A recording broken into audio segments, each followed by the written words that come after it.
Həzrəti İmam-ı Cəfər-i Sadiq əleyhissalamın məzlumanə şəhadət gecəsidir. İmam-ı Sadiq rəisi məzhəbdir, biz Cəfəri məzhəbindəyik. Allahdan istəyirəm ki, bizləri o Həzrətin həqiqi şiyələrindən qərar versin. Əbu Bəsir nəql edir ki, İmam-ı Sadiq əleyhissalamın rihlətindən, şəhadətindən sonra gəldim xanımı Ümmü Həmidiyə başsağlığı verəm. Elə ki Ümmü Həmidə Həzrətin həyat yoldaşı məni gördü, fəbəkət ağladı. Və bəkəytu li buqaiha, mən də onun ağlamağına ağladım.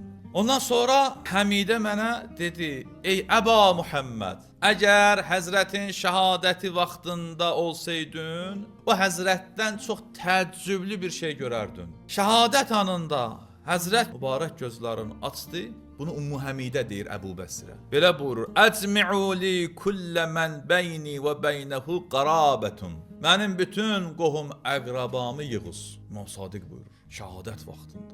Ailə üzvlərimi, qohum əqrabamı, o adamlar ki, mənlə onun arasında qohumluq var, hamın yığın. Cəm eləyiz bir yerə. Deyir, biz də bütün qohum əqrabanı yığdıq bir yerə. Ondan sonra Həzrət onlara bir nəzər saldı, baxdı və belə buyurdu: "İnnə şəfaətənə la tənalu mustaxiffən bis-salah." Məşhur hədisdir bu. Həzrətin sonuncu hədisidir. Həzrət buyurdu ki, biz Əhl-i Beytin şəfaəti namazı yüngül sayanlara, namaza əhəmiyyət verməyənlərə yetişməyəcək, nəsib olmayacaq. Allah'ın verirəm öz izzət kərəminə dünya və axirət bizi Həzrətdən ayrı salmasın.